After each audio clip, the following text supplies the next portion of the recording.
So to summarize, when you request a website, your computer needs to know the server's IP address it needs to talk to. For this, it uses DNS. Your computer then talks to the web server using a special set of commands called the HTTP protocol. So when we request any information from a website, it basically like computer needs to request it to the server's IP address. So then it converts the IP address, sorry, the DNS, which means like domain name system, to IP address with the help of DNS, right? Okay. Yeah. So uh, the web server then returns HTML, JavaScript, CSS, images, etc. So after requesting a website and all the DNS queries which are run, then after that the web server returns us with the HTML, JavaScript, or the thing we are right now looking. Okay, so which your browser then uses to correctly format and display the website to you, right? So there are also a few other components that help the web run more efficiently and provide extra features. So we will see what are the components. So first one is like load balancer. So a load balancer is a networking device, or we can say software component that distributes incoming network traffic across multiple servers. Okay, to reduce the load. So ensuring that no single server is like overloaded with excessive load. So the primary purpose of load balancer is to improve the availability and scalability of applications or services by efficiently distributing the workload. So just take a scenario It's not where, a device, right? yeah, like we can say it's a hardware or software component. Okay, Okay. yeah. So okay, so you just take a scenario where there is a user right here. Okay, there is a user and he is like basically making a request to the cloud. Okay, the Okay. internet. Yeah, internet. So when he requests any website, then the cloud, what it does, like it basically sends it back forward to the application. Okay, these are the applications, it sends the request to the applications. So what now the application do, if there is a one user only, so it is very much easier, like there will be no load. But if there are like 100 users standing here, right? Okay, like they are making the request, so that's also not problem. But what if there are 10,000 or 2,000 something users are continuously making requests to the internet for any kind of the information, right? So here the application will be overloaded with the request, right? Okay. So yeah, so here comes the need of load balancer. So here the organizations, what they do, they place the load balancer in between of the this internet and the application, right? So here they store the load balancer. Yeah, so here they store the load balancer, and what the load balancer do is they help the applications to scale them up with the with the need of the and the requirement of the users.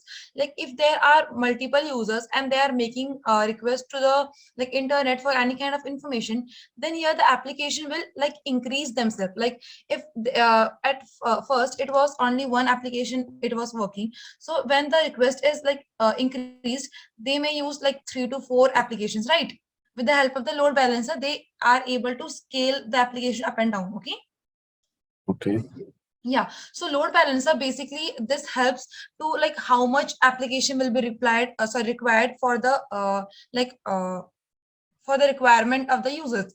So load balancer basically checks how much application server will be required for the easy communication between the user and the server. Okay, Okay.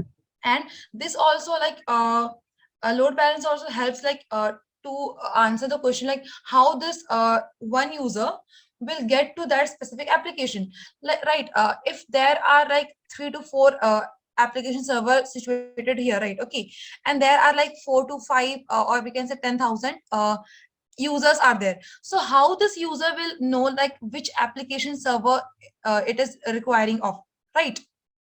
like its request will be forwarded to which application, okay, Okay. to fetch the information. So here the load balancer tells like which application is free and which can be like which is free to like reply the request, okay.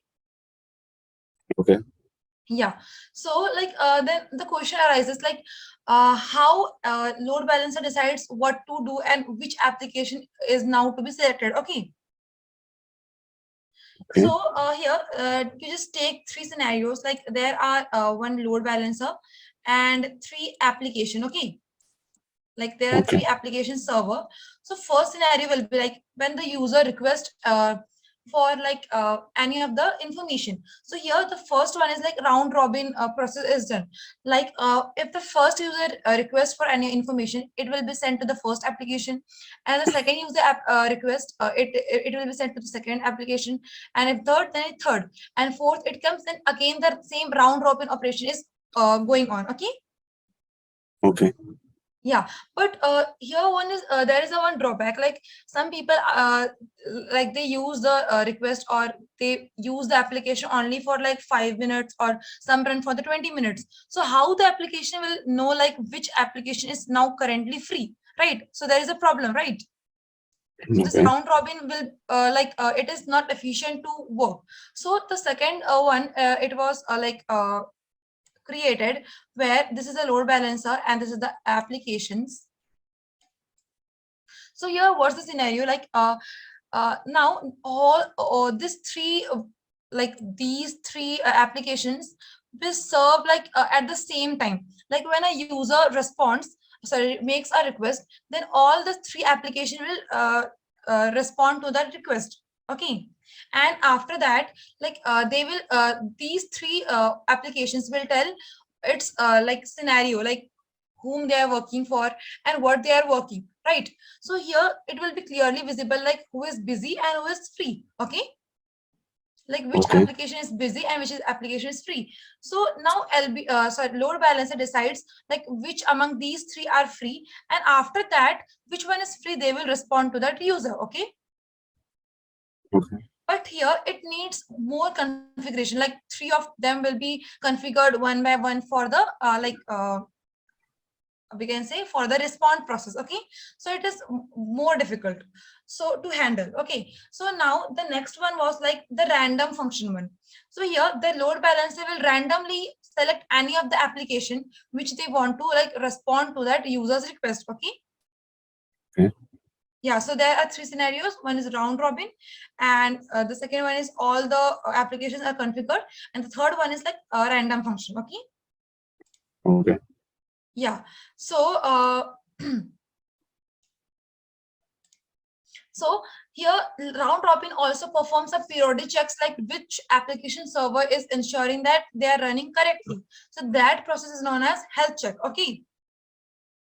Like which application's health is like which is performing in a right way. So that checks the load balancer, and that process is known as health check, okay. Okay.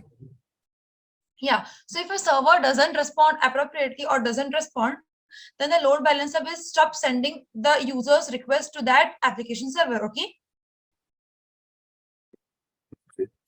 Yeah, so this was all about the load balancer, which means like that it divides the traffic into different web server, sorry, application servers. Now the second one is our content delivery networks. So the content delivery network is a geographical distributed network of servers that basically work together to deliver web content such as the images, videos, etc. Okay, so that the users are based on their geographical locations. So content delivery networks are designed to improve the speed, the performance and availability of web content by reducing latency and network congestion. So here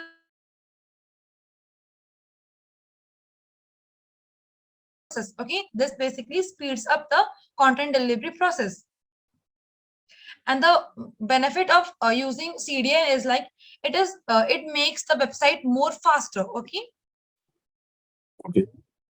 For example, just take a scenario where like there is a server located at like New York, okay. This is the server, and there are multiple like we can say application server which like they respond to the users. Okay, so this is like located in London and this is located at Paris. Okay, Okay. so the distance between them might be like too much long, right? Like this will be 7.8 miles something, and this will be something. Okay, so the data, like if a user makes a request from like London, so the request will be reached to the New York server. Okay, so here like the respond to that user will take like we know like the response are basically done in the milliseconds. So if the response is basically made at like 170 milliseconds, and in the Paris it takes like 150 milliseconds. Okay, Okay. so but the time will be like time is like more longer for the response process, like but so now what is the use of like CDN, like content delivery network? So here what the organization will do, like basically at the end of the like location, they will set a CDN, like content delivery networks. Okay, they will set here content delivery networks. So what it will do, like it will basically reduce the time which is taking to respond. Okay, Okay. basically they reduce the traffic. So this was like all about CDN. So now the databases. So databases are basically they are the collections of structured data that are designed to store, manage, and retrieve the information like efficiently how the data are stored. So they are essential component of most software applications in order to store websites information and systems information like that are required to maintain the data storage. Okay, Okay. so databases provide a structured way to store and organize data, which allows for the efficient manipulation and retrieval of data. Okay. Okay. So there are some common databases like MySQL, MS SQL, MongoDB, and GraphQL, Postgres, and many more. So they have their specific features. Okay. Yeah. Yeah. So the basic main purpose of the database is to it is the way how the informations are stored behind the website. Okay. Next one is our web application firewall. So a web application firewall is a security solutions which are designed to like protect web applications from various cyber attacks and cyber threats. And it acts as a filter between the web application and the server. Okay. Okay. So basically here the user when request any information from the like web application or server, so between these user and the server there is a web application firewall which basically protects from the cyber threats and cyber attacks, right? Okay.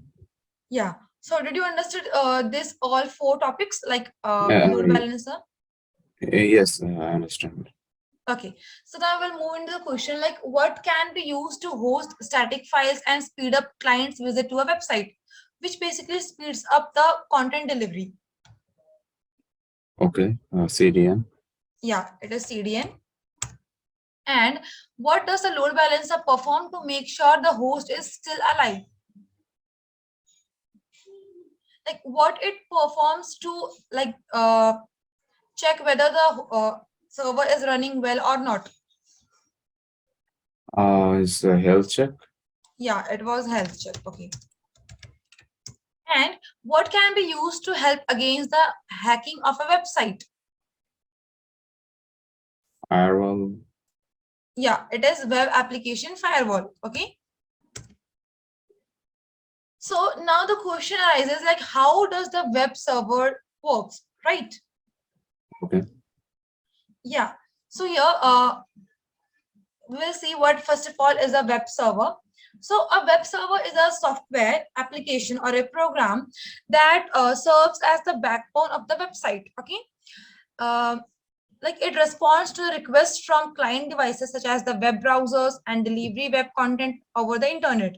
Like basically it is the all the informations where are connect where are sorry the web server is a place where all the information are collected, and from here the website basically presents its information. Okay. Okay. So when a user requests a web page or a resource, the web server basically processes the request and retrieves the file and then sends back it to the client. Okay.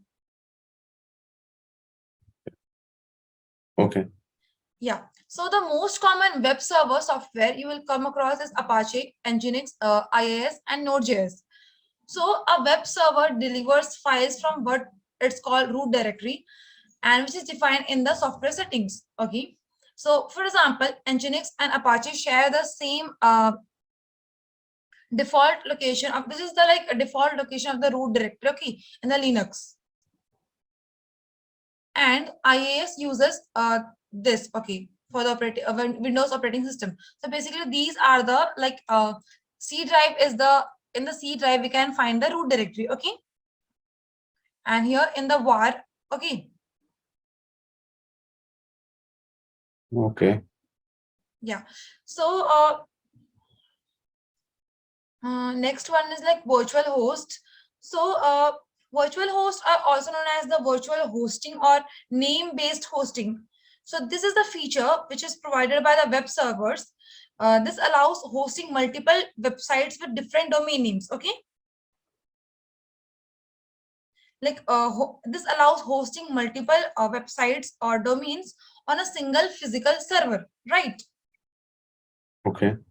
Yeah. So with virtual host, a single web server can serve different websites with different domain names, each having its own unique content. Okay. Okay. Like there is some domain like one.com, right? So here we can get all the different like domain names within the one domain. Like if this one.com is like for the shopping website. So with the like with in this one.com only, there will be different domain names inside this. Okay. So that this will serve different services. Okay. Okay. Yeah. So like how the virtual host works. So like when a client makes a request to a web server, like it includes the domain name of the website, like which it wants, right? Okay. So the web server uses the domain name which is provided by the request to check which virtual host should handle the request. Okay. Like there are many virtual hosts inside a server. What is the Here work of virtual host? basically virtual host like they serves as like within our website, or we can say within our website there are multiple domain names like which serves different content. Okay. Okay. Yeah. So like the web server compares the domain name in the request, like which is made by the client, and then it forwards that domain name to the website. Okay. Then the website, Okay. it basically checks like which virtual host will respond to that request. Like if it is of the shopping website, the shopping server will basically reply. And if it is of the like food court something, so it will the food court website will basically reply. Okay. So Okay. within a single website there are multiple domains. So the work is that Okay. of the virtual host. Okay. Okay. Yeah, so there's no limit to the number of different websites you can host on a single web server. So now this topic is static versus dynamic content. So static and dynamic content, like they refer to two different types of web content based on like how they are generated and how they are served. So the first one is static content. So like this refers to the web content that remains the same for all users and does not change dynamically. Okay. It basically consists of files that are already created, like pre-created, and they are stored in the web server. So the example of static content will be like HTML, CSS files, and JavaScript files. Like they are created and they are pre-created and they are stored in a web server. Okay. Okay. Yeah, like these are the files that are directly served from the web server and no changes are made to them. Like it basically how they are created, they stay same for the all users. Okay. Okay. Yeah. So the next one is like dynamic content. So dynamic content on the other hand, this is the web content that is generated on like how the users make the request according to it. It changes accordingly. Okay. Like it Okay. is typically created by a web application or server side scripts that process the user's input, and then according to the requirement it like changes its output result. Okay. For example, in the static content, if the user wants like for like how to create a JavaScript query. Okay.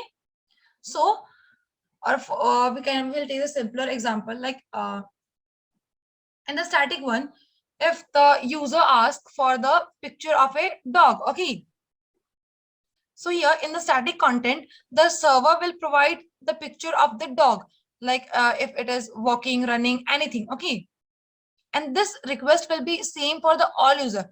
Each user will like request this picture of dog. It will provide the same like pictures. Okay.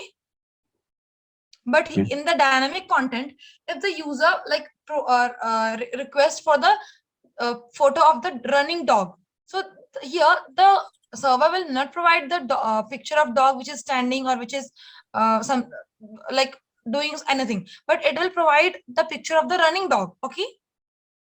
So according to the request made by the users, dynamic content basically just changes its content. Okay. Okay. Understood? Yes. Yeah.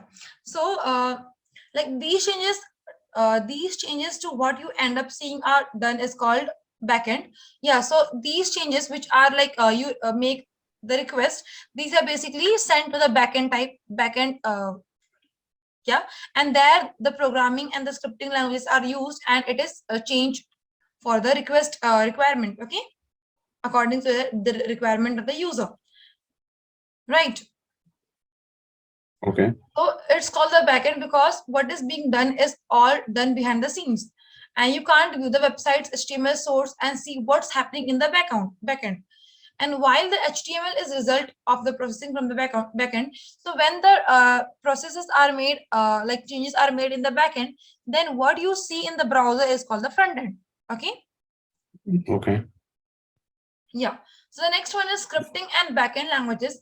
So scripting and backend languages are used in like web development to create server-side logic and then handle the processes, storage, and retrieval of the data. So like there's not much of limit to what a backend language can achieve. And these are what makes a website interactive to the user. So what like the websites which are interactive to the user, they are because of the backend. Okay. Okay. And some examples of like languages are PHP, Python, Ruby, Node.js, Perl, and there are many more. So these languages can interact with database. So like when you make a request to the server, like you want the information about the recipe of ice cream. Okay. So now the request will be sent to the server, and then behind the server there are the backend languages where these backend languages make requests to the database, like they interact with it, and after that when the database gets the request, and then it generates a response and it sends back to the front end. Okay. Okay. Yeah. So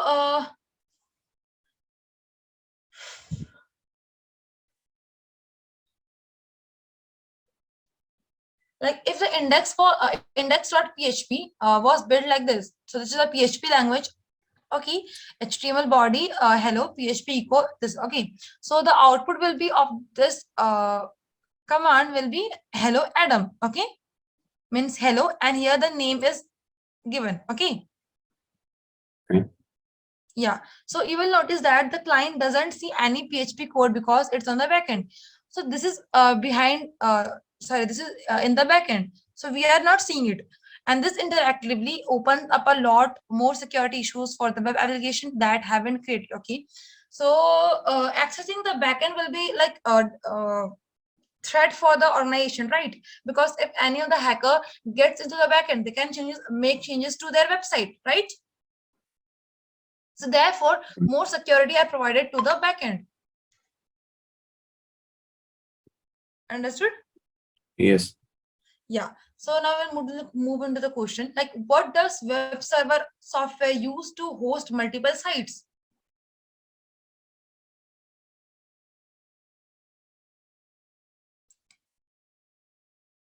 Virtual host. Yeah, it was virtual host.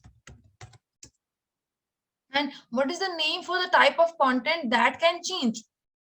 We saw two type of content, right? Static and dynamic. Dynamic.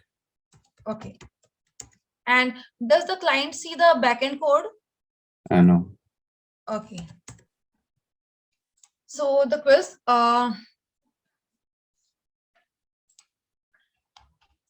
like when placed, okay. So using everything you have learned from the other modules, drag and drop the tiles into the correct order of how a request to a website works to reveal the flag. So here we have to place these tiles according to the correct order to see how a request is made to the website. Okay. Okay. Yeah. So now we will see when placing a tile in the correct position, it will highlight a green. Okay.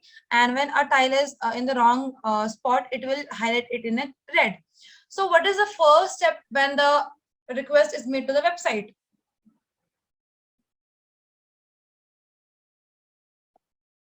Request track me in your browser. Okay.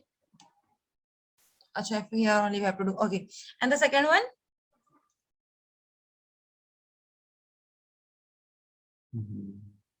When the like domain name is given, so what it does, like now here the domain name DNS name system works, right? Like changing the domain into IP address, right? So Yes. this will be like check local cache for IP address. Okay. Okay. Where we have to drag like this side or something. Yes.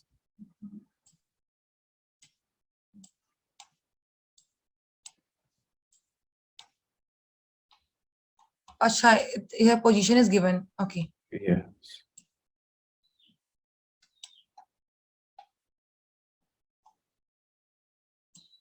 Let me just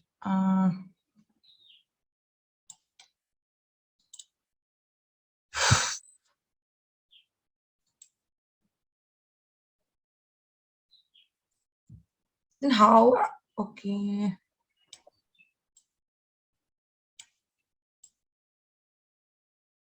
Okay.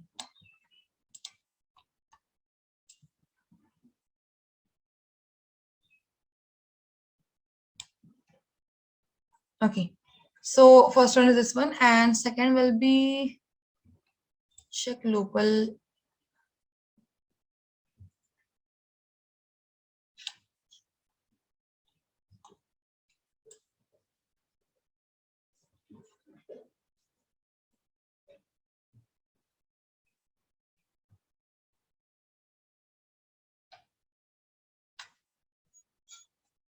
Okay. Then after the DNS name system works, like then what does the DNS do right now? Like when it gets the IP address. So what does what it does with the request? Like it sends it to the like recursive DNS, right? Yes. Yeah. So this will be recursive DNS, and after that, then here after recursive DNS works, then comes the work of the root recursive root something a root server, right?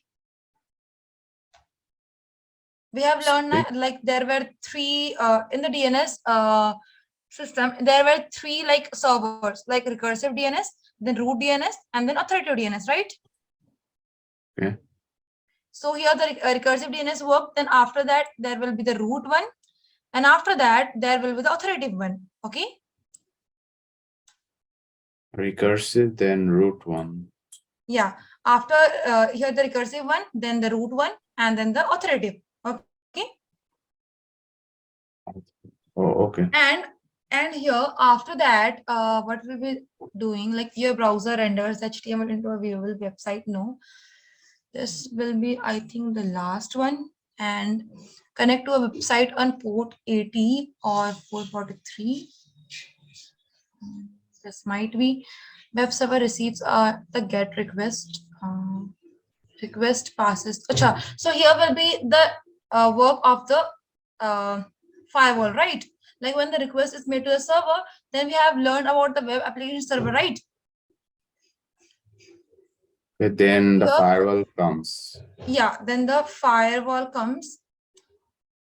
And after firewall, like it will, yeah, then it will request passes through a load balancer. Like we don't know how many like requests are made to the server. So here the load balancer will redirect that particular server request to the based application server, right? Okay, so after firewall, the load balancer actually makes like which traffic to put into the Yeah, server. yeah. And after that, we will, like, it will connect to the port number, like which port it wants to connect, right? Okay. So here comes the port. And after that, Shouldn't port come before? before what? Before load balancer port. No, because load balancer tells which like application you want, which like yeah, which application it is requesting for. Okay. Yeah. And after that, like here, like you are saying like this HTTP request you are saying, yeah, talking about. No, like I was telling, like shouldn't it first detect which port? Like it should tell, then it passes through load balancer. No, load balancer only checks like which to which port we have to send. Oh, which port? Okay. Yeah. And after selecting the port, it will like web server request the receives the get request, right? Okay. Okay.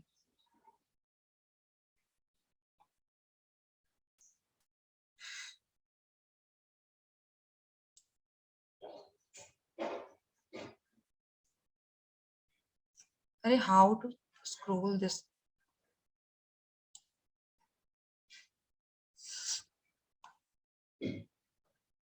It must have been in the left right side, right? Yes. It is very difficult. Okay. Okay. So after receiving the like web server receives the get request. After that, here the web it talks to the web application, right? Like this is the information I want from you. Okay. Okay. Yeah. So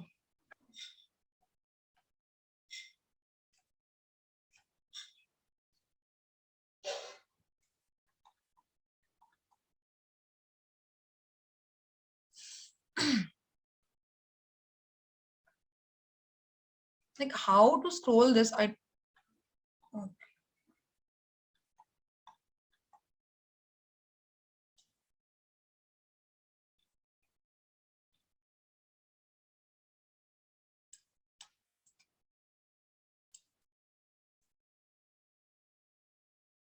Could you put a refresh button? When we will refresh now, all these things will be like again after it will like here it is written like make sure not to refresh the page as it will reset the tiles again back. Okay, we understood now. Like okay, so the next step will be like web application will talk to the database, and after Okay. that the last step will be like your browser renders the HTML into a viewable site, right? This is the like we see in the front end. Okay. Okay. Yeah. So after that, we should receive a flag and we should submit here, but it is not last try. Let's make.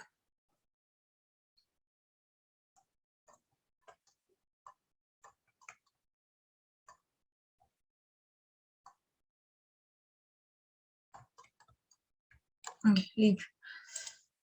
Okay, so we'll move into the next one.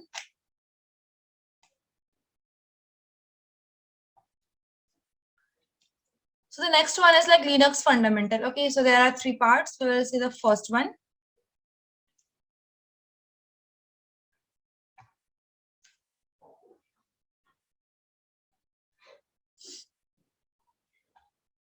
Okay, so welcome to the first part of the Linux Fundamental Room series. You are most likely using a Windows or Mac machine. Both are different in visual design and how they operate. So just like Windows, iOS, and Mac OS, Linux is just another operating system and one of the most popular in the world, powering smart cars, Android devices, supercomputers, home appliances, and enterprise servers, and many more. So nowadays, like Linux is used in most of the works, right? So we will be covering some of the history behind Linux, and then eventually starting your journey of being Linux wizard. Okay, so we will move into the history. So where is Linux used? So it's fair to say that Linux is a lot more intimidating to approach than operating systems such as Windows. Both variants have their own advantages and disadvantages.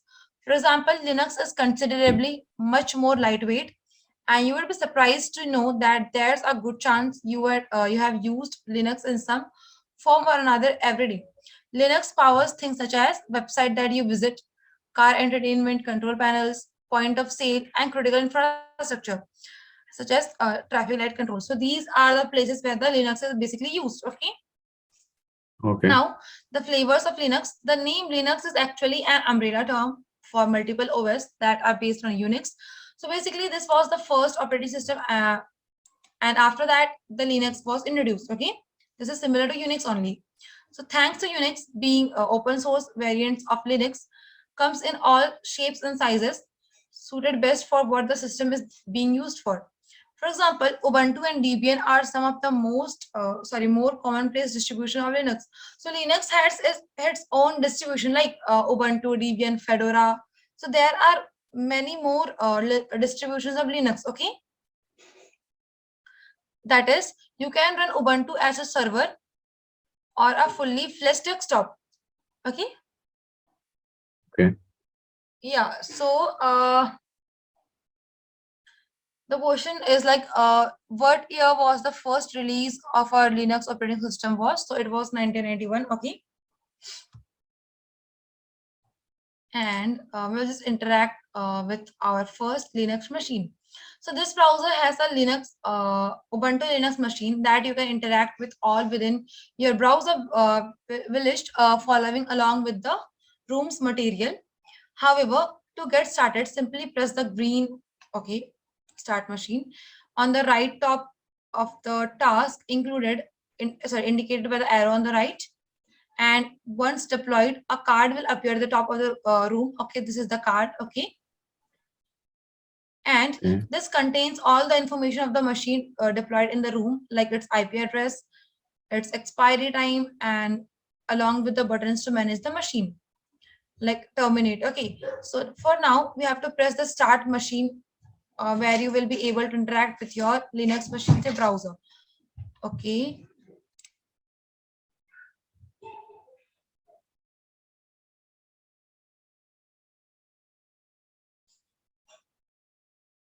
Now, okay, so we have deployed our first Linux machine, right? Okay. So now we have to run some of the basic commands of Linux. So as we previously discussed, a large selling point of using OS such as Ubuntu is how lightweight they can be.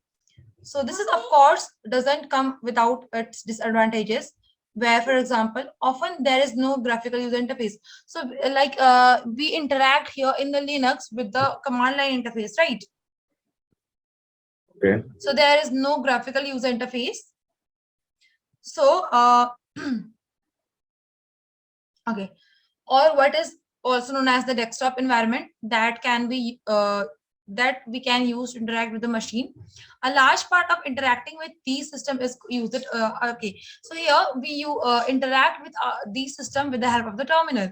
Okay, which is also known as command line. Okay, so the terminal is purely text based and is intimidating at first.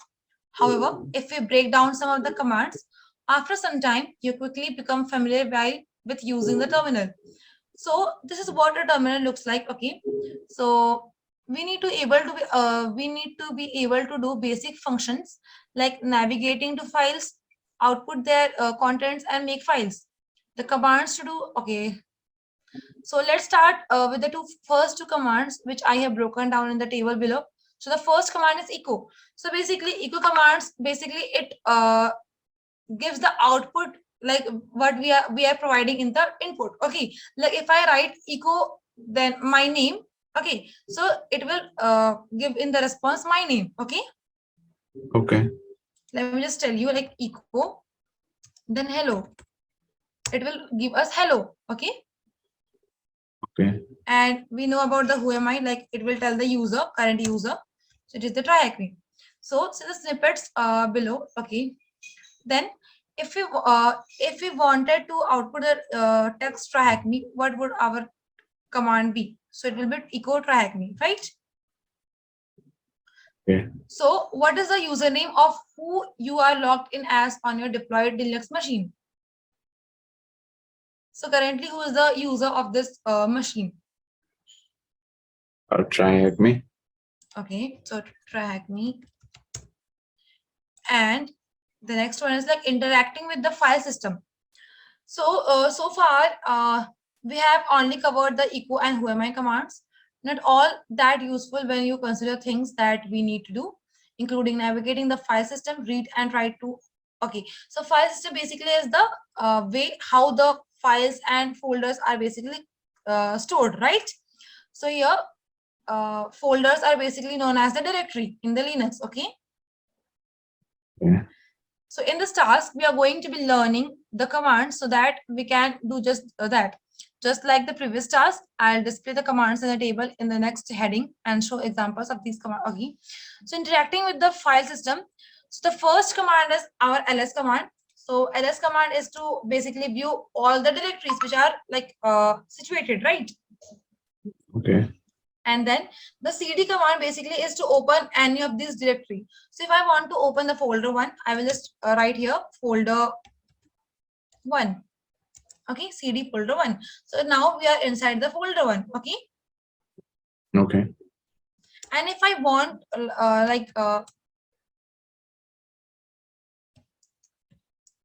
if I want to open any of the file, like this is the file, right? Access.log. These four were the folders and access.log is the file.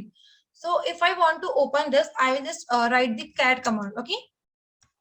Okay. Yeah. So you can just view the content of this file. And then the next command is our pwd. Let me just clear this. Okay. So our next command is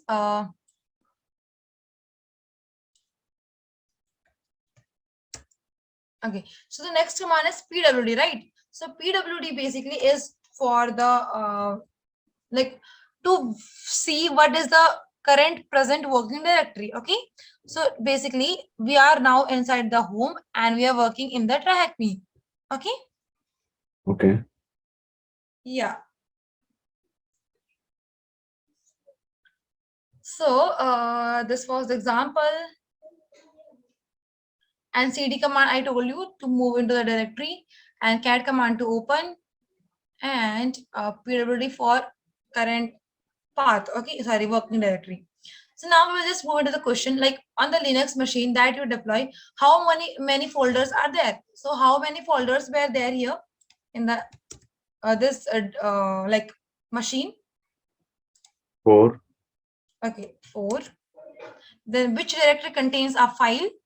Let us just check like which directory in folder 1 there was no file, right? So let me just check in the folder 2.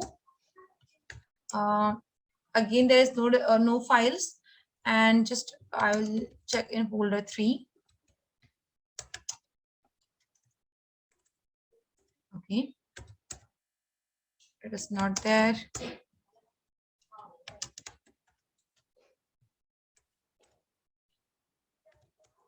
So in the fourth folder, there is a like node.txt file, right? Okay. So the answer for this will be folder 4, right? And what is the content of this file? So let me just check it with the cat command to open this node.txt. So the content is hello world. Okay. Okay. Yeah.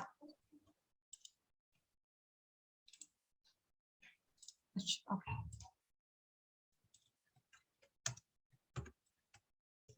Okay. So now use the cd commands to navigate to this file and find out the new current working directory. So for the current working directory, the path command is pwd, right? So the path is this /home /trahacme and then folder 4. Okay. Okay. Okay. So did you understood the commands? Yes. Okay. So now search how we can just search for the files. So although it doesn't seem like it's so far, one of the redeeming feature of Linux is truly how efficient you can be with it. With that said, you can only be efficient as you are familiar with it, of course. So as you interact with OS such as Ubuntu over time, essential commands like those we have already covered with will start to become muscle memory. So we have here learned about like cd and ls command. So we can use commands such as find to automatically things like this for us. Okay. So like if there are multiple like there was here you can see there were many text like okay in this folder, right? So if I want to find a specific word like chrome, okay, so here Okay. we can make use of the command like find and grep. Okay, Okay. like in the windows there is a find feature, right, when we press Ctrl F. So similarly in Linux we use this command find and grep. Okay. Okay. Yeah.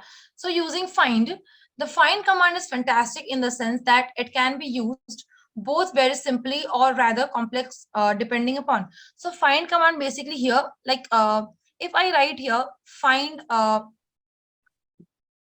okay, find, then the what was the okay, for example, like for the find command, like this is not .txt, right? This is a file, and if there is a word like hello world, so if I'm knowing like in node.txt there is a word like hello. Okay, so if Okay. I want to find that word, like it is there in the whether it is there in the node.txt or not, so then I will make use of the find command like find, then here will be the word which I want to find, like find then hello, then in which folder I want to find. So let me just tell you like here find, and then the I will just write here hello, and then in node.txt, right? Okay, so here you can see like find no such file or directory, like I have to move in type.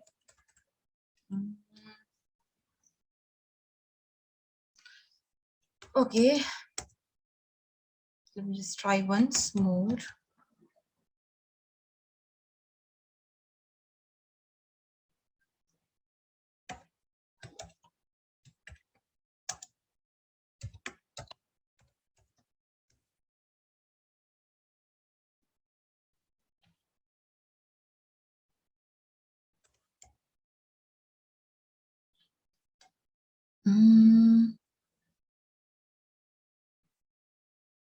Okay, let's see first. Like if you remember the file name, we can simply use find hyphen name. Then the name of the file. Okay, where the command will look through every folder in our current directory for that specific file, like so. So this is the command, right? Find the hyphen name, then the name of the file. Okay. Okay. So like find has managed to find the file. It turns out it is located in the folder 1. Then okay, like this hyphen name password.txt, it is there in the folder 1. Okay. Okay. So but let's say that we don't know the name of the file, okay, or what to want to search for every file that has extension such as txt. So the next command will be find hyphen name. Okay, we will just now with the help of .txt we will find the all the file name which contains .txt extension. Okay. Okay. Okay. So why this command is not working? Let me just check.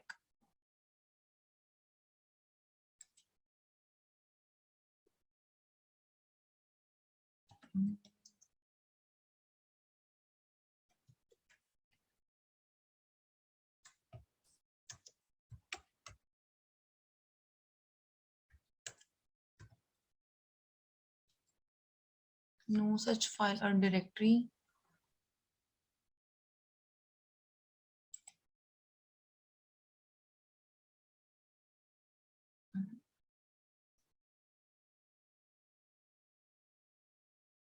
Why it's showing like there is no file or directory?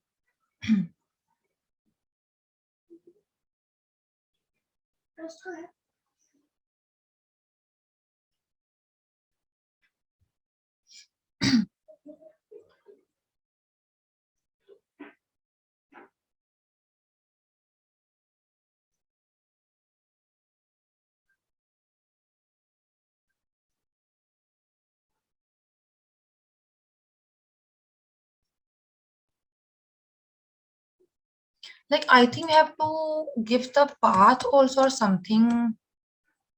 Let's check folder for info, and then here the file name we have to give, like no.txt.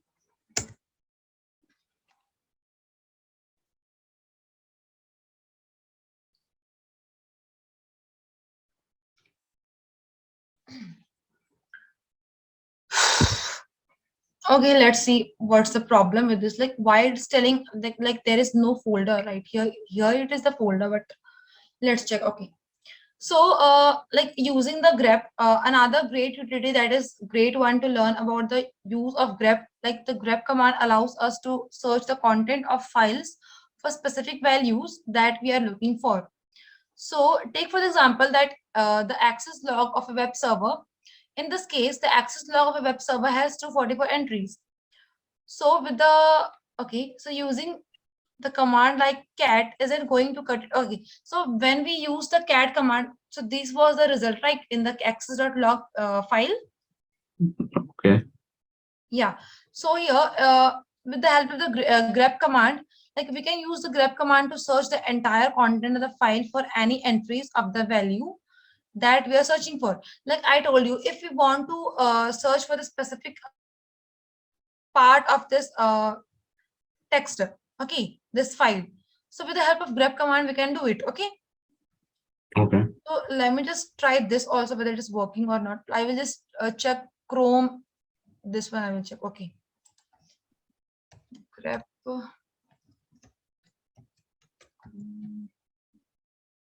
/77.0. Okay. Access.log.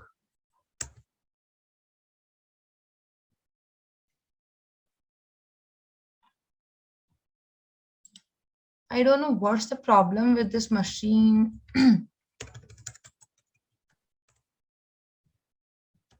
I will just use the similar command only.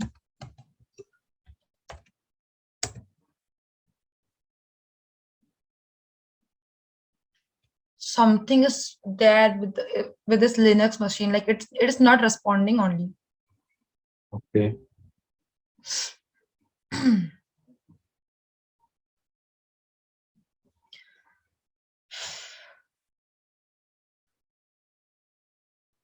Okay, let's see what's the question here. Like, use grep on the access log to find the flag that has the prefix of THM.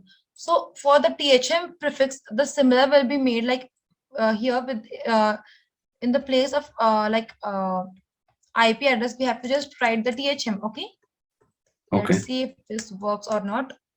This is the specific prefix. Okay, so it worked. Okay, but why it was not working for these two commands? I don't know. Mhm. Okay, so this is the flag. Okay, this one, Okay. THM access. THM. Okay, great. And okay, and for the find command also, this is only the syntax, right? You just remember like find, and then the which word you want to find, and then the directory name. I think it will also work. Let me just check once.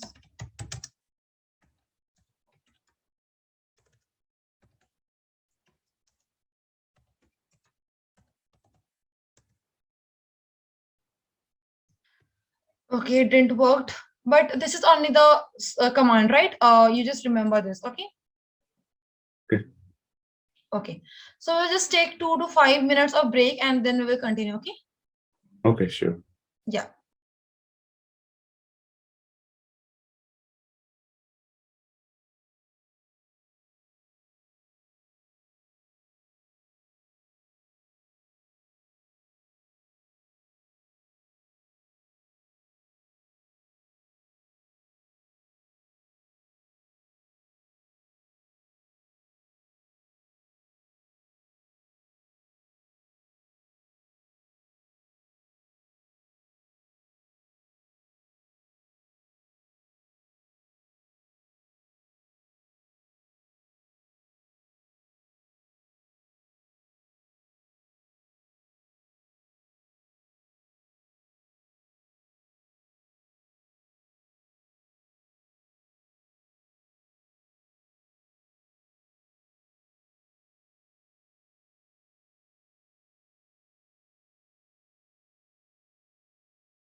Hello.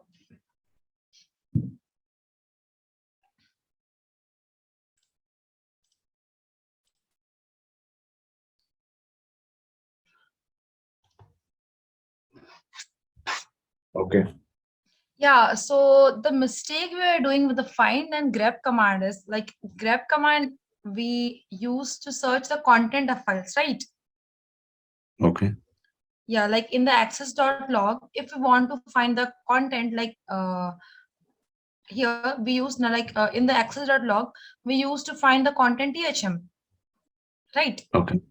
So then we use the grep command. But the find command is to basically list the files and directories in that machine. So for example, if I want to like find like somewhere I know like there is a node.txt file in some folder, okay? So I want to find that file like where it is situated basically, okay? So here I will just use find then hyphen name and then the name of the file, like it is name is node.txt, okay? So then it will provide me like it is situated in the folder 4 and the file is node.txt, okay? Okay. Yeah, so this was the mistake. Like find basically find command is used to find the files or directories in that machine, and the grep command is used to find the content in that file, okay? Okay. Understood? Yeah. So our next one is like introduction to shell operators. So Linux operators are a fantastic way to power up your knowledge of working with Linux. There are like few important operators that are worth nothing. So we will cover the basics and break them down according to the bite-sized chunks. Okay. So there are various operators like an operator. So this operator is allows you to run commands in the background of your terminal. So this command basically is helps you to run commands in the background of your terminal. Okay. Okay. Yeah, and double and so this operator allows you to combine multiple commands. So this operator is used to combine multiple commands in one line of a terminal. Okay, like in one command we can combine multiple commands. Okay, Okay. and then less than or greater than this one. So this operator is a redirector. Like we can take the output from a command and redirect it elsewhere. So like if we want to get a output like with the grep command only, like we got the output right, like we were using thm was the word which we wanted to find from the access.log. So this was our first command, right? Like grep then thm from the access.log. Okay, Okay. so we want to take that output and we want to save it somewhere else. So this command so this operator is basically used for that. Okay, Okay. and this command, so this operator does the same function as the above one, but appends the output rather than replacing, which means like it only adds it. Okay, it does not replace their output. Okay, Okay. yeah. So now we'll see the first one, and operator. Like this operator allows us to execute commands in the background. Okay, for let's say we want to copy a large file. This will obviously take a long time and will leave us unable to do anything else. So that's why we want to run that process at the background. So we use the this operator. Okay, Okay. and this shell operator is big misleading in the sense of how familiar it is to partner and unlike the and operator we can use double and to make a list of commands to run, for example. Okay, so here as I told you, like command 1 and command 2, when you want to combine we use this operator. Okay, and this operator is what's known as an output redirector. What this essentially means is that we take the output from a command we run and send that output to somewhere else. So here we said like so here we are I told you like echo command is basically used to print the output which we like enter as an input, right? Like echo hey, so the output will be hey, right? Okay. but we are now redirecting this hey to the welcome file or folder. Okay, file. Okay, so here the echo hey will be forwarded to the welcome file. Okay, Okay. understood?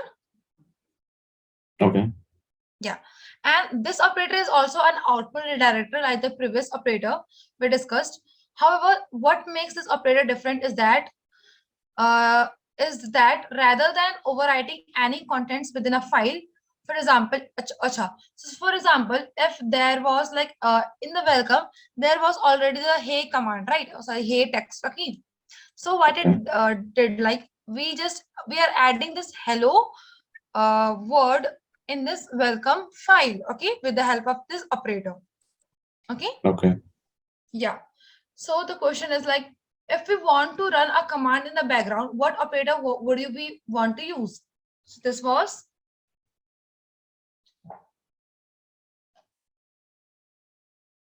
the AND operator, right?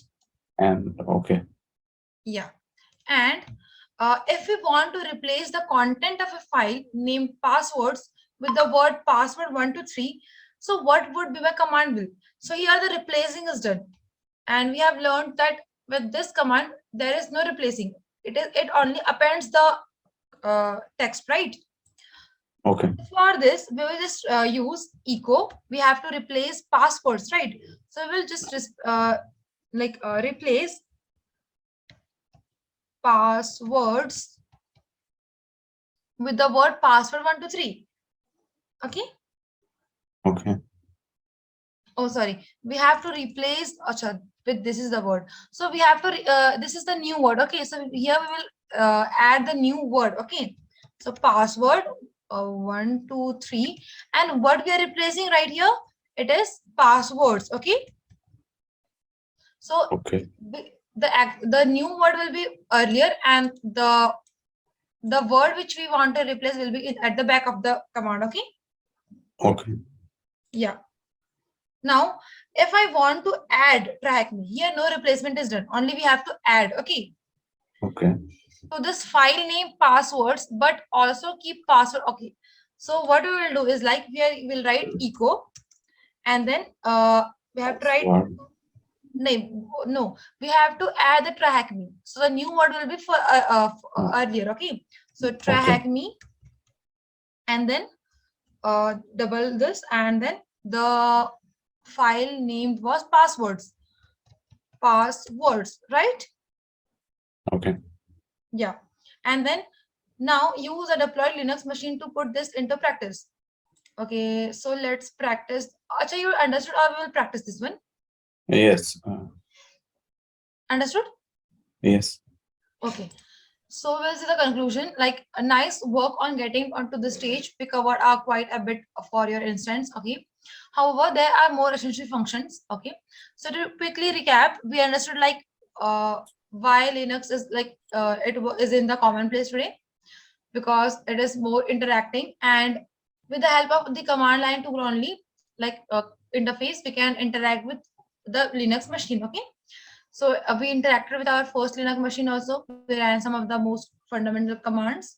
And with the file systems we worked, like we used the find and grab commands also. And we just, okay.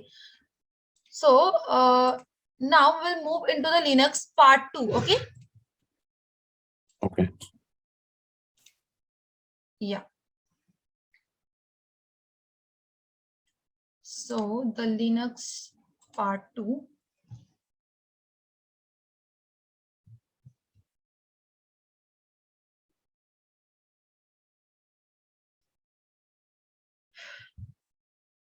So welcome to the second part of the, okay, this is the second part. And accessing your Linux machine using SSH deploy. So we have worked with the SSH, right, in the previous session something. Yes. Yeah. So the in-browser functionality was used in Linux fundamental part 1 to get you directly connected to your first ever Linux machine without any hassle. So in fact, the in-browser functionality uses the exact same protocol that we are going to be used today. Like this protocol is called the secure shell SSH, like for the remote login purpose. Okay. and is the common means of connecting to and interacting with the command line of a remote Linux machine. So we will be deploying two machines in this room, our own Linux machine and then the TrackMe dark box. Okay. Okay. So now what is the SSH and how does it work? So first of all, SSH is secure shell.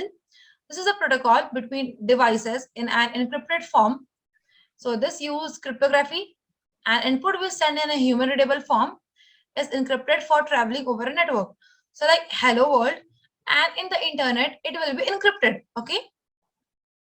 Okay.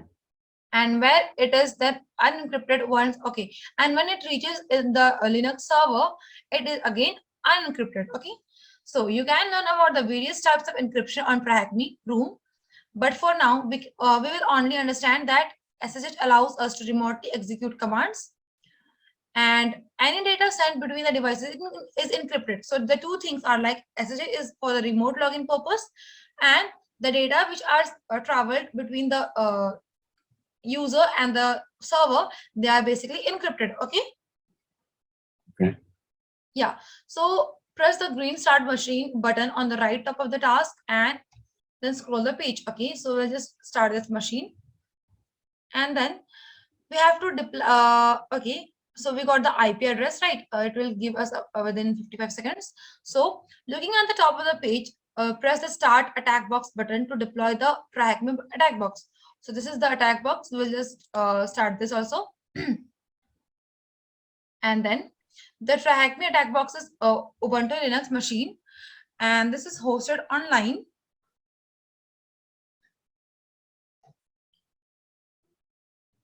in the cloud and can be interacted with your browser. You will be able to use to interact with the machine that you deploy in the task. Okay. So using SSH to log in to your Linux machine. So the syntax to use SSH is very much simple. We only need to provide two things, the IP address and the current credentials, right? We were using the IP address of the target machine and then the passwords, right? So for this room, we will be logging in as TrackMe, and this is the username TrackMe, and the password is also TrackMe without the quotation mark. Okay. So let's use the IP address of the machine displayed in the card at the top of the room as the IP address and this user. So to construct a command to log in the remote machine using SSH, the command to do so is SSH and then the username.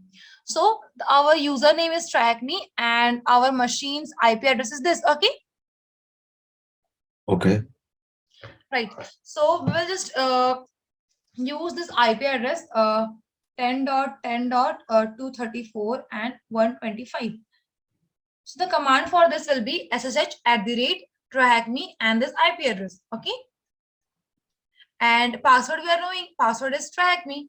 So we will just log in. We'll just wait 2 to 3 minutes to load this machine. So we'll just read here. Like for example, okay.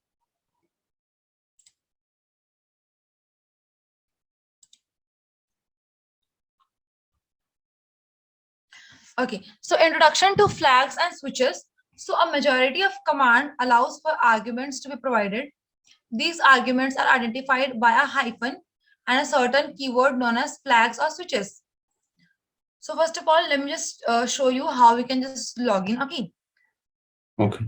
So terminal, and the command will be ssh and then the username is trackme, and the IP was 10.10.234.125. Enter. So,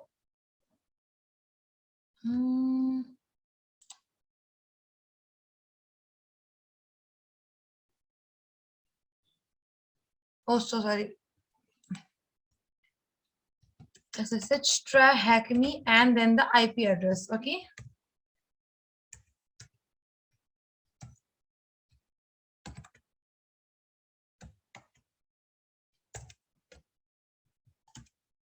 Okay.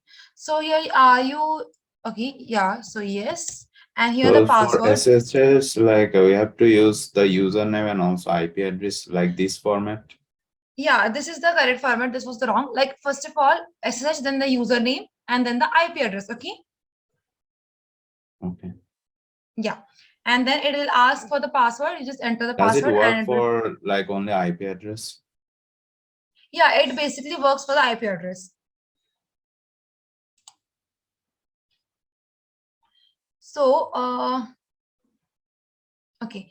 So when using a command, unless otherwise specified, it will perform its default behavior. For example, ls lists the content of the working directory. However, hidden files are not shown. So we can use flags and switches to extend the behavior of commands. So like, let me just tell you, like if you, like with the help of ls command only, okay, ls, just a second, okay. With the help of ls command, we were only, like we can able to see only the files which are like not hidden, okay, which are like public, okay. But if we want to see the hidden files, okay, so what we have to do, ls and then hyphen la, okay. Okay. So these are, okay, with the la command we can also view the like permissions also, okay. And if you want to only view the like files, like hidden files, like if you don't want to view the like permissions, right, so the command will be ls then hyphen a, okay, hyphen a. So you can see these are all the files, okay, like hidden files also. There were earlier 4 files and now we can see 8 to 10 files, okay. Okay. Yeah, so in this way we can view the hidden files. So like if you want to like get like how the ls command can be used with the flags and syntax, okay. So if you want to just view that, you can just write here ls hyphen h. H is for help, okay. Okay. Then enter.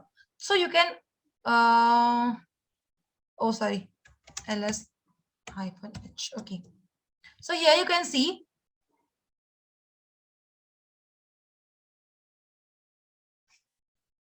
okay, hyphen h is not working. Let's try help, right? Ls hyphen help, okay.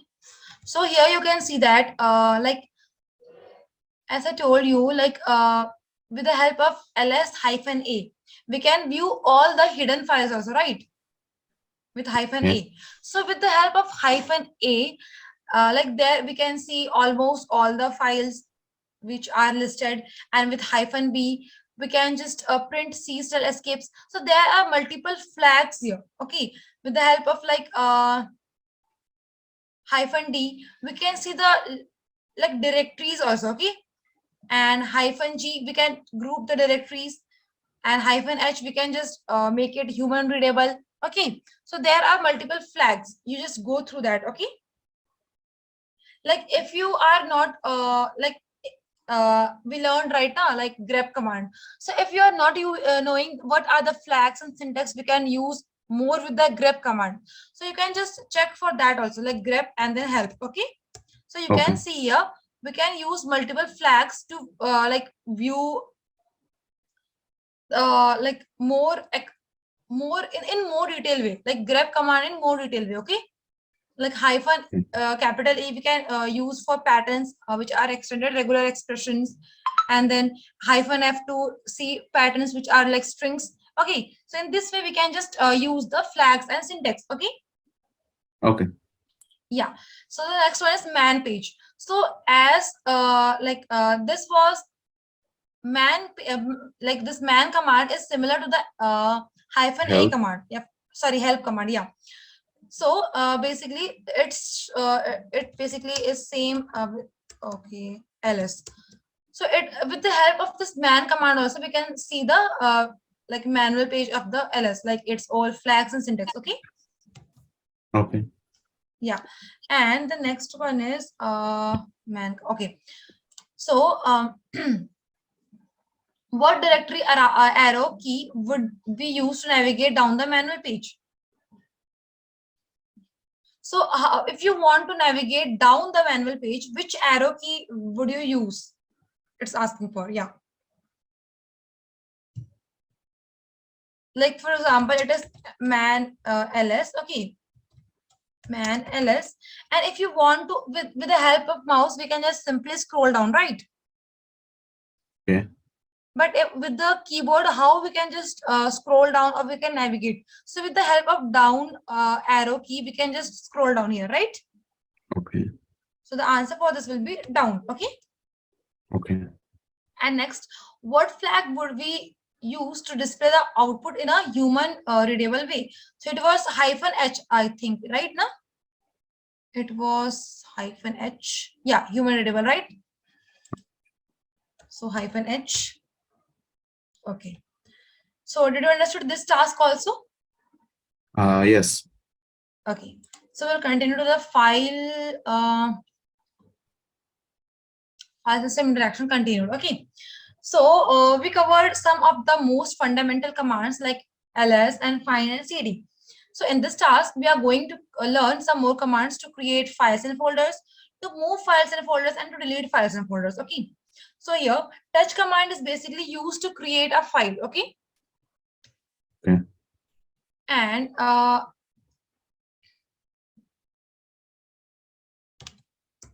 I will just show you like the practical example also. Okay. Let me just clear this. Okay. Earlier, there were only 4 folders, right? And if I want to create a file in my file, sorry, yeah, I will just create here only. So with the help of touch command, I will just create a file named hello. Okay. So now when you see, there is a new file named hello. Okay. Okay. And with the help of mkdir, we are creating a folder. So mkdir, and the folder name will be world. Okay. So when you view, so you can see world is a new folder's name. Okay. Okay. And if you want to copy a file or folder, so we are using the cp command. Okay, so there are more folders like for the creating, like we use the touch command and mkdir for the directory. And if I want to remove the files and folders, okay, like if I want to remove this hello file, I will just write here rm and then hello. Okay. So you can see here the hello has been removed, and same for the world also. I think it is rmdir. Okay. rkdir or rm something. Okay.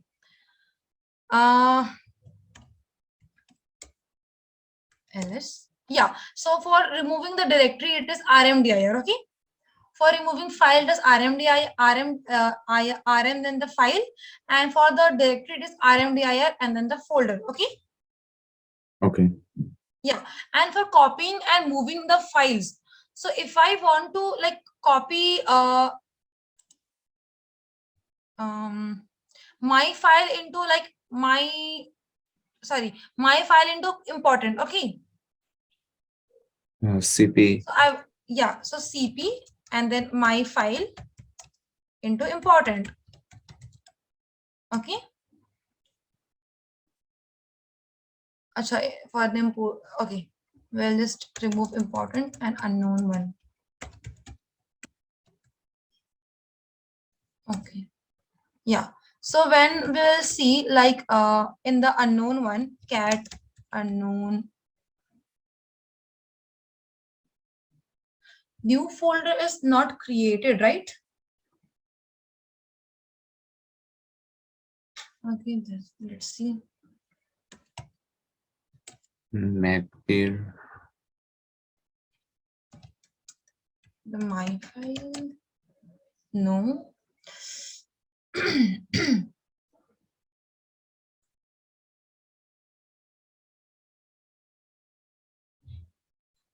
Acha, okay. I just okay. So as you can see here, in the content like cat my file, in the my file there is a content thm file system. Okay. This is Okay. the content. And let me just create one more file named hello. So in hello, there is no such there is no content. Okay. cat hello. So there you can see there is no content. Okay. Okay. So if I want to copy now here, like this my file to hello, so then I will use here cp, then my file, and then hello. Okay. So now we'll see the content of hello. So cat hello. So here you can see the file, the content of the my file has been copied to cat, sorry, hello. Okay. Okay. So in this way, copy basically works. And if I want to move this my file into something else, okay, like here we were just copying it, but if I want to move it, so let me just create one more file like cat, sorry, touch hi. Okay, so this is also empty, and now I want to move it. So move my file into hi. Okay. So now if I will view the cat my file, there will be nothing. It will be empty. Okay. Sorry.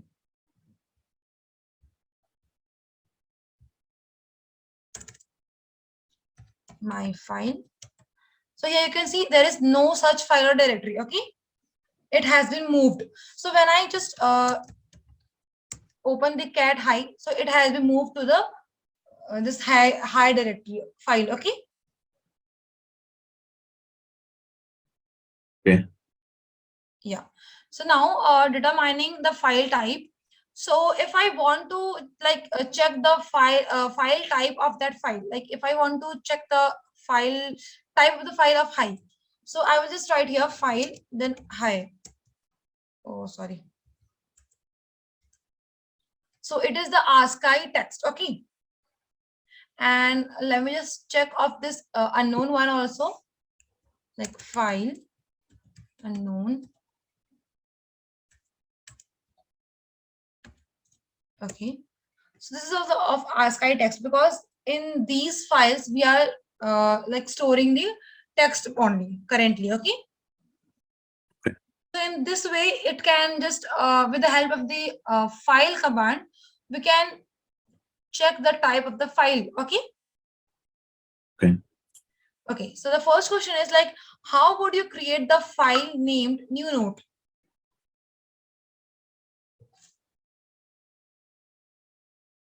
So what was Create the a file. command? Yeah. Magdir. mkdir was for creating a directory. Oh, okay. File name. So yeah. So for creating a file.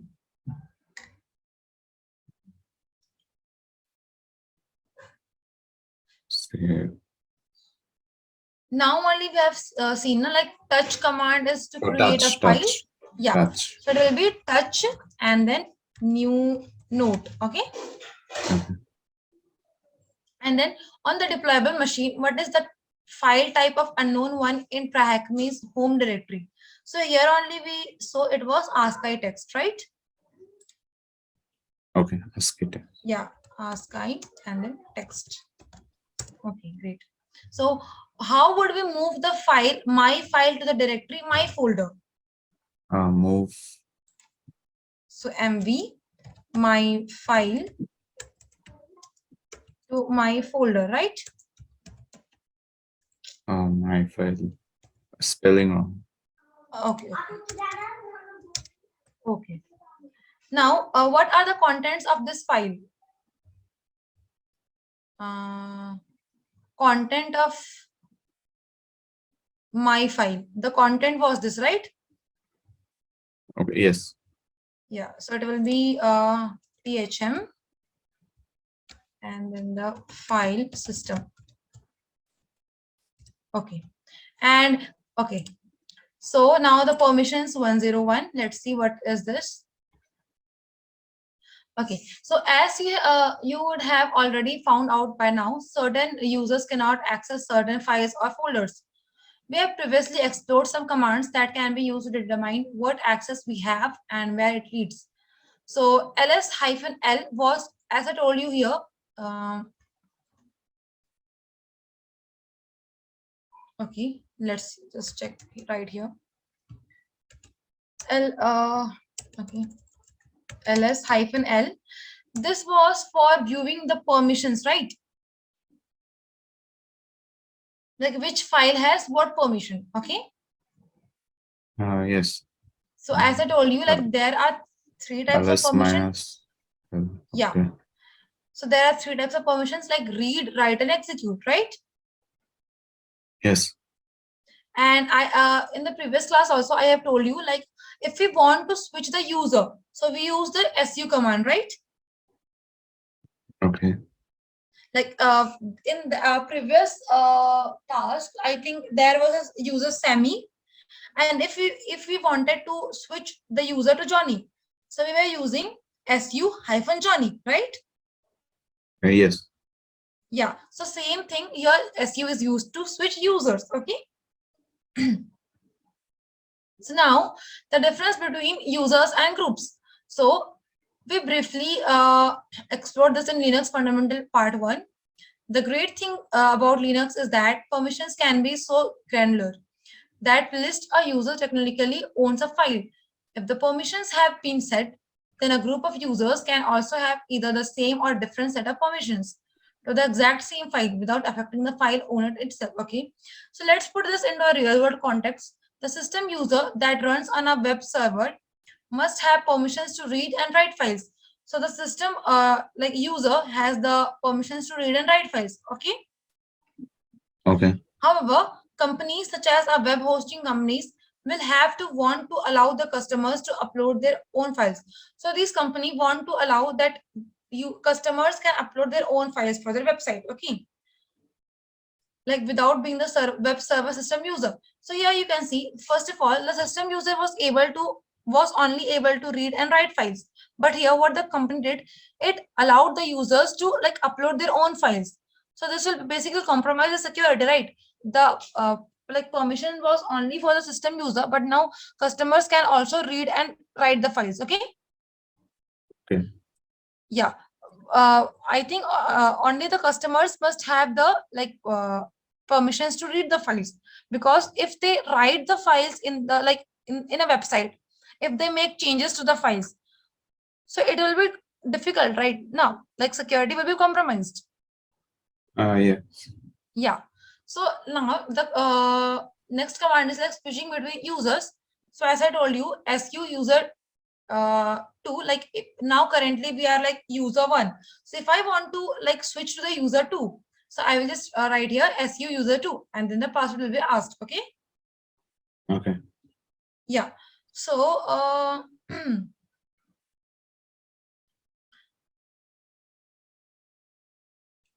okay. So where now after using hyphen L, our new session has okay. So now we'll see the question, like on the deployable machine, who is the owner of the important?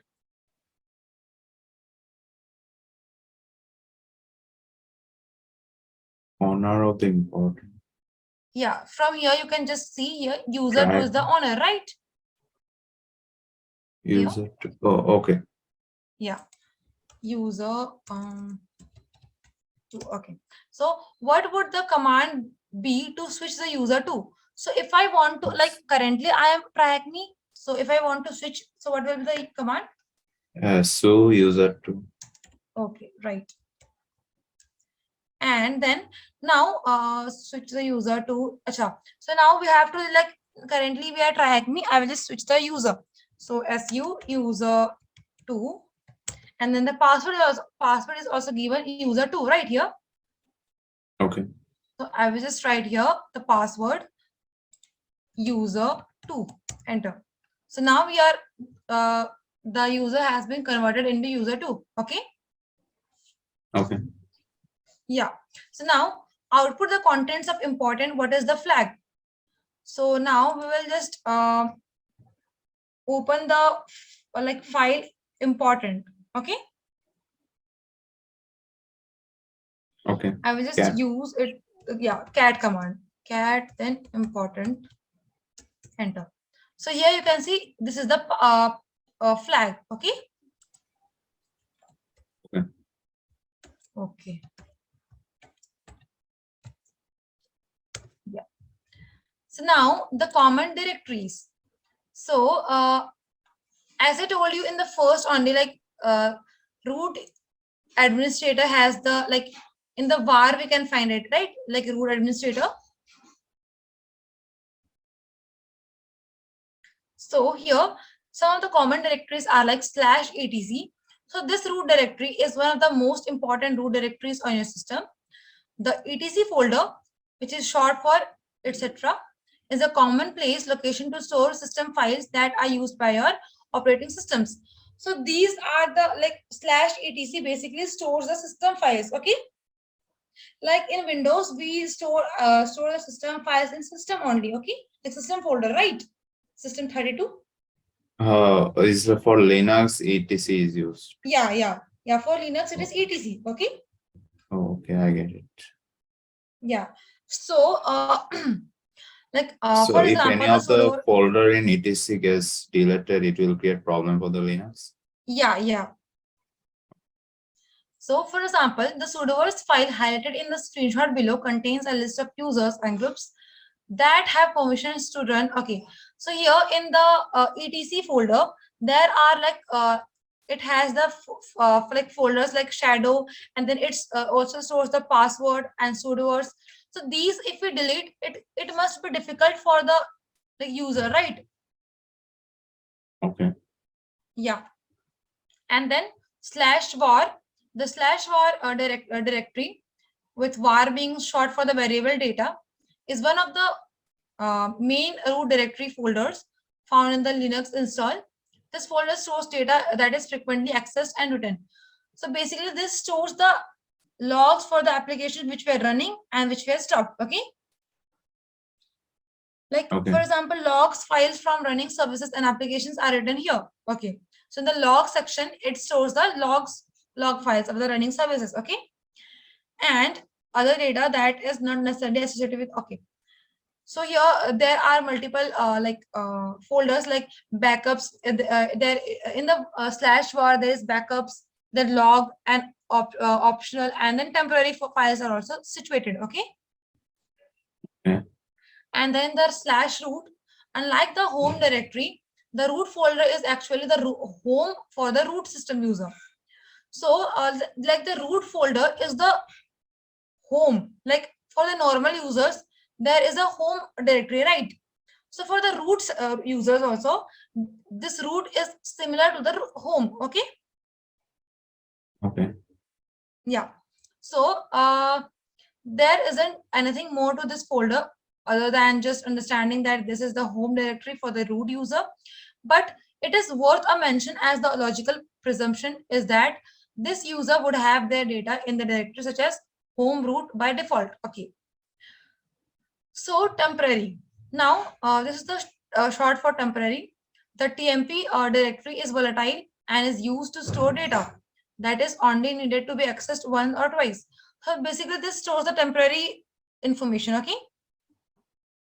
Similar to the memory on your computer, once the computer is restarted, the contents of the files are cleared out.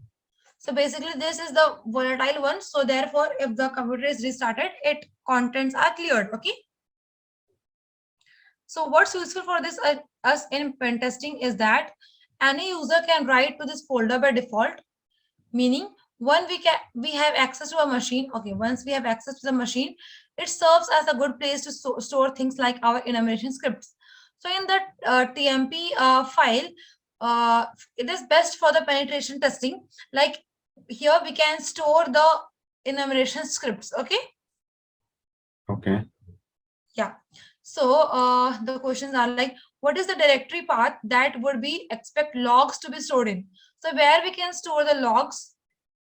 Var log. Okay. So here /var/log.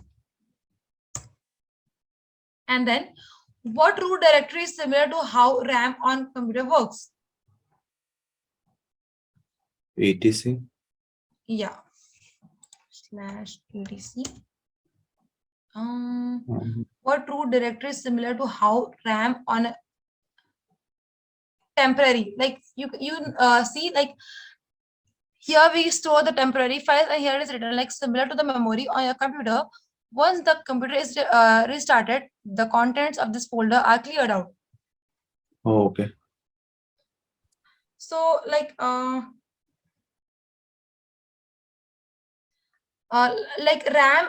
in the normal computer, RAM are like, these are the volatile memory, right? Like when the computer is turned off, all the data are like gone.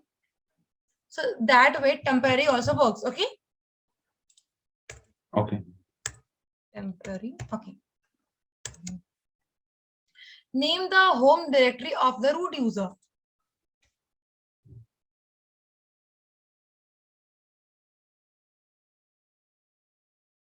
For the normal user, the home directory is /home, and for the root user, the home directory Root. is Root.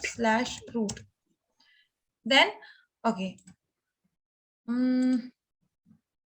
So at the conclusion, like we have learned about the SSH connection, how to like remote login, and how to view the flags and switches with the hyphen help command, right? And Okay. with the manual page, like man command also, and some frequently used file system commands like /var etc, and then the permissions with the help of like hyphen l command. Okay. Okay. So I think for today it is yeah. Okay, so we'll cover tomorrow the Linux fundamental part 3. Okay, we'll start this.